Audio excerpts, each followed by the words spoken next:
C'est de plus en plus haut. On monte, c'est des marches. Voilà.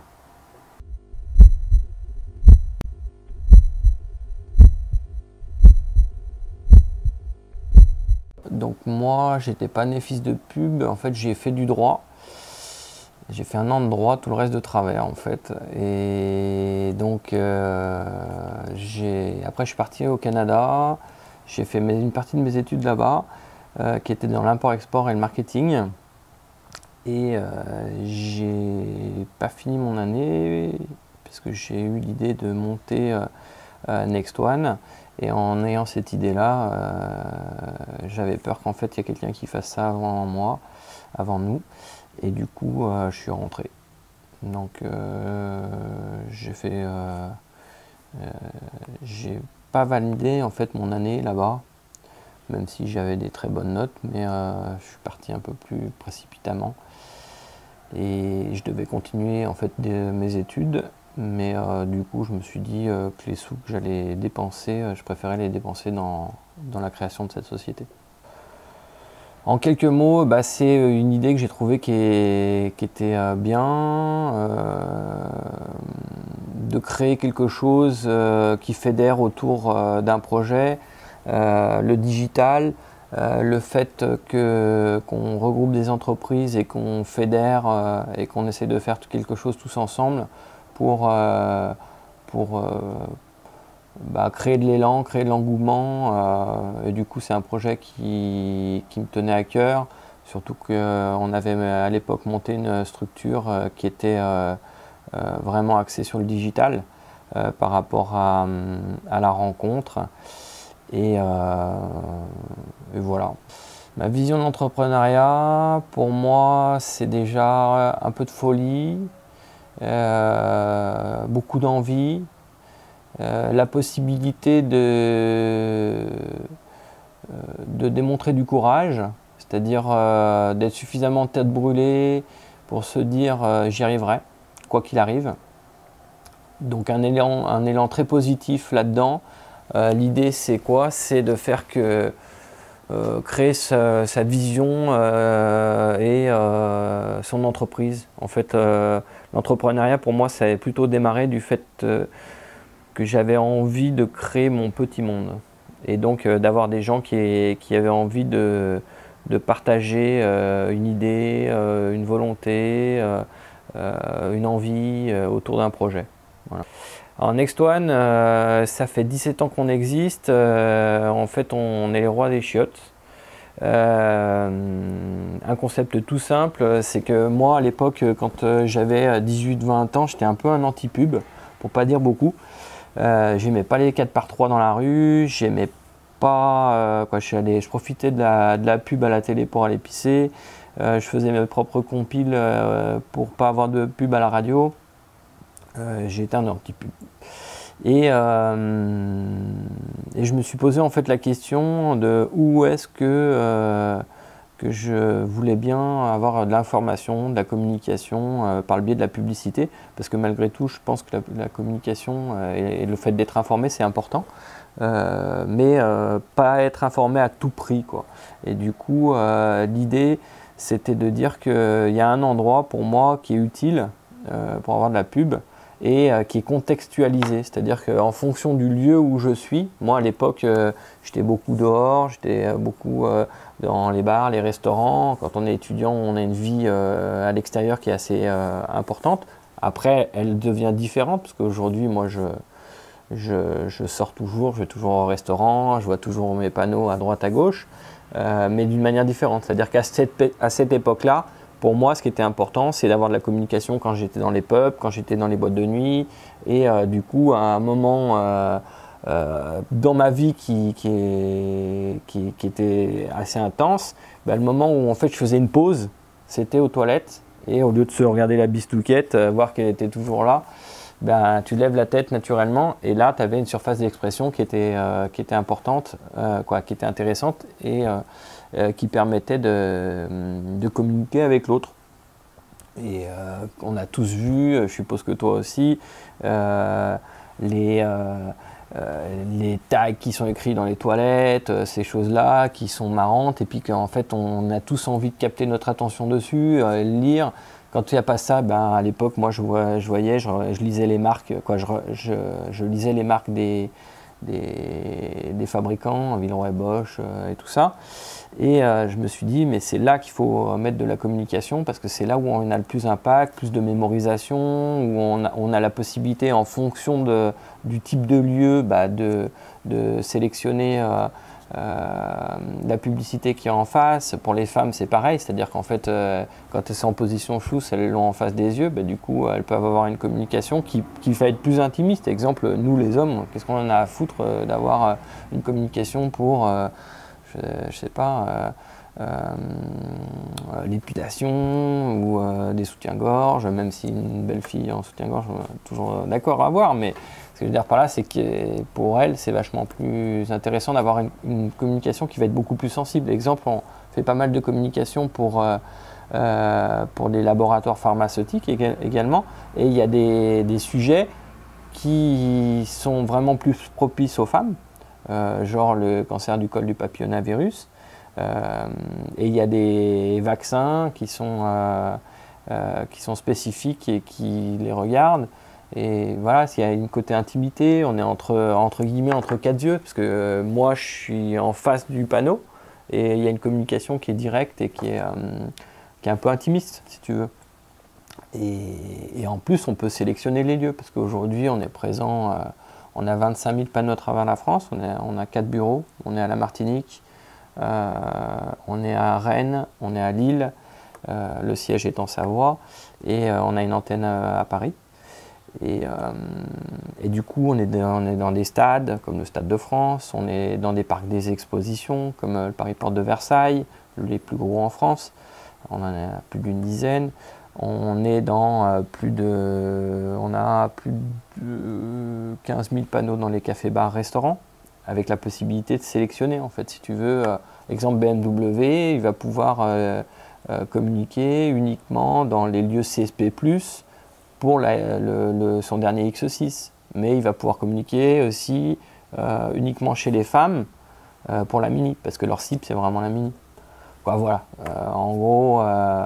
une communication que moi j'aime, une communication, si tu veux, qui est partie vraiment de l'engagement, de se dire ça, c'est ce que j'aimerais. Et puis il s'avère qu'au bout de 17 ans, aujourd'hui, on a plus de 500 clients différents, on fait plus de 1500 campagnes par an. Donc les gens partagent le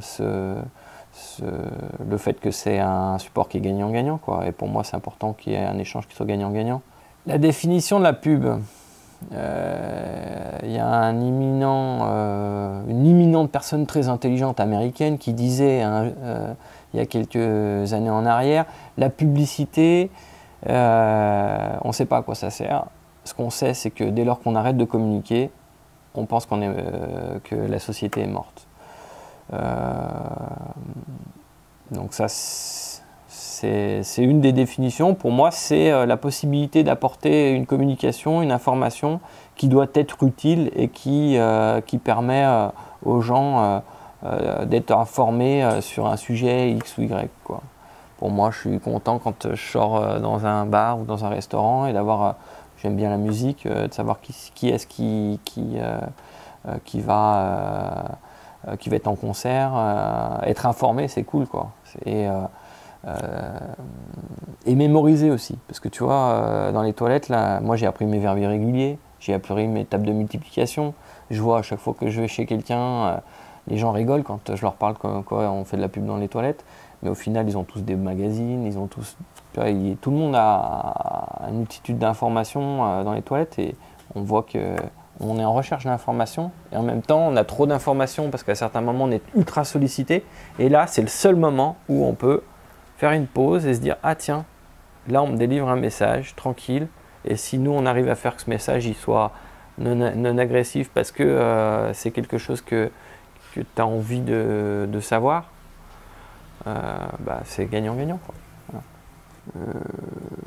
J'ai eu un prof au Canada qui m'a fait comprendre en fait que la différence c'était une qualité et non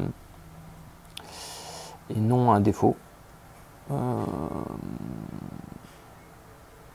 Et qui a su révéler en fait en moi le fait que j'avais le droit d'oser et que avant j'osais en étant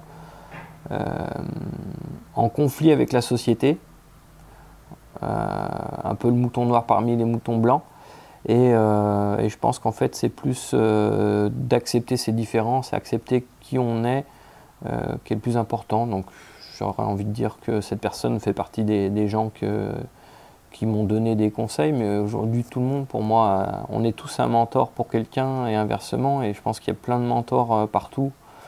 Ce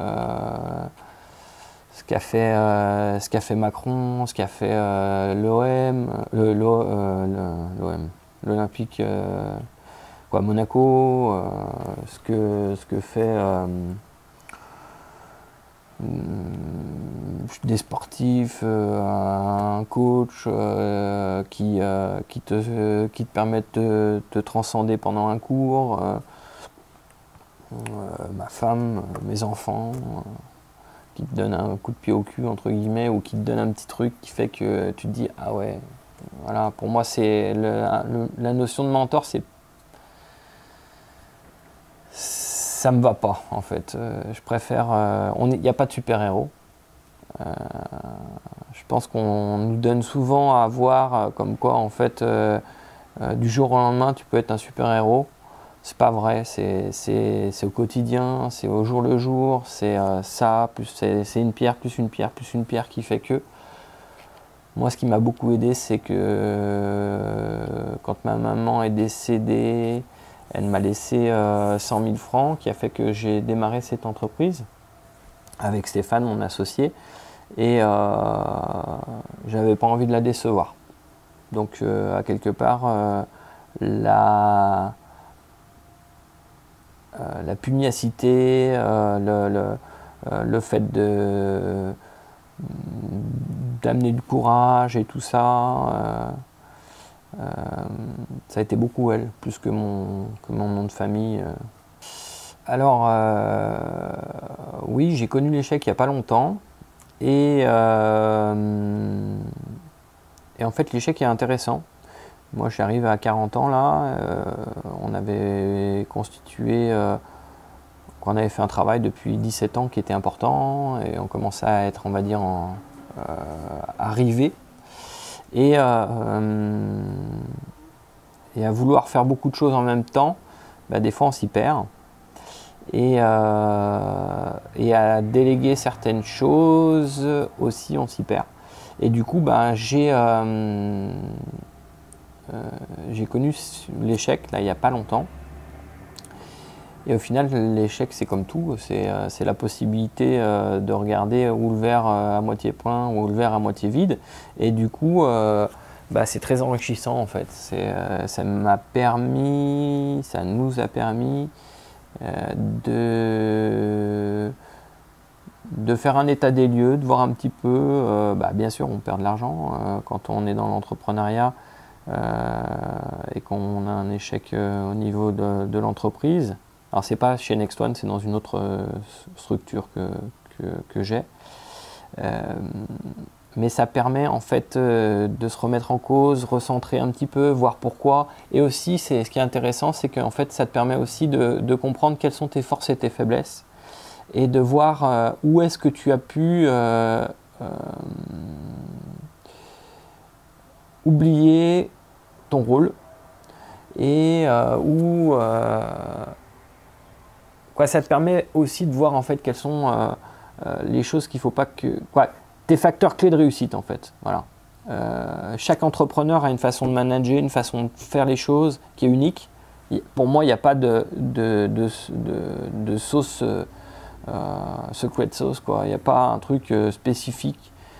C'est en fonction des atouts de chacun et en fonction des associations, parce que l'un va être comme ça, l'autre va être comme ça, et la complémentarité des deux va faire que en fait, il va y avoir la belle association qui va faire que chacun va apporter une pierre à l'édifice, et que si l'un et l'autre s'entendent et se comprennent et savent quel est leur rôle, ça apporte des éléments positifs. Et du coup, j'en retire beaucoup de belles leçons de la vie et un porte-monnaie un peu plus léger à porter, avec des nouveaux projets à reconstruire, quoi. Alors sur Nexton aujourd'hui, le projet il est déjà clairement faire que les gens avec qui je travaille soient contents de travailler avec moi, avec nous, mais pour les bonnes raisons, c'est-à-dire qu'ils soient contents et qu'ils s'épanouissent dans leur boulot, et en même temps à la fois que je sois beaucoup plus exigeant à leur égard. C'est-à-dire que il y a une exigence qu'on demande aux chefs d'entreprise qui est là. Et en même temps, il est important que les gens avec qui on travaille apprennent qu'on a besoin d'eux, sachent qu'ils soient indispensables, et du coup, là-dedans, qu'ils aient une vraie notion d'une équipe, quoi. Et dans une équipe, on a besoin de tout le monde, quoi. On n'a pas besoin, ou uniquement, on parle souvent, si je parle de foot, exemple, on parle souvent du buteur, mais le buteur, il fait rien sans son gardien qui a relancé, qui a envoyé, quoi, dans tout sport en fait collectif, on voit qu'en fait c'est une équipe qui gagne et c'est important d'être là-dedans. Si on a envie de faire quelque chose, il faut le faire, et puis de toute manière, qui vivra verra. Il faut tenter, il faut essayer. On en a un bel exemple. Je ne sais pas ce qu'il fera, notre nouveau président, mais en tout cas, pour moi, c'est un nouvel élan. Et le nouvel élan, en fait, on néglige une chose, c'est que le travail, le fait de croire en ses convictions, le fait de vouloir faire des choses, bah, ça dépasse toutes les montagnes, quoi. Et en fait, en règle générale, souvent les projets les plus fous voient une réussite, et ils voient une réussite, pourquoi ? À mon sens, hein, encore une fois, c'est à mon humble avis. Pourquoi ? Parce qu'en fait, il y a des gens derrière qui ont cru, qui ont envie de se battre pour ça, et qui ont déplacé les montagnes et qui ont fait que leur projet, au début, il y a beaucoup de gens qui disent « Ah, le projet », puis au final, bah, à un moment donné, c'est plus un projet. C'est une entreprise qui emploie des gens. Et du coup, bah, là-dedans, ce qui est sympa dans le projet, c'est qu'en fait, on a envie de tout casser, on a envie d'avancer, on passe par des hauts, on passe par des bas. Et il y a des expériences de vie qui sont super riches et qui sont super sympas, quoi, en fait. Et ça, il faut essayer de le garder, il faut le garder dans sa tête, parce qu'à un moment donné, on commence à être un peu gras, un peu gros, parce que c'est plus un projet, c'est une entreprise qui tourne, qui emploie des gens, qui avance. Mais l'idée de construire quelque chose et puis d'avoir des gens qui ont envie de construire et partager,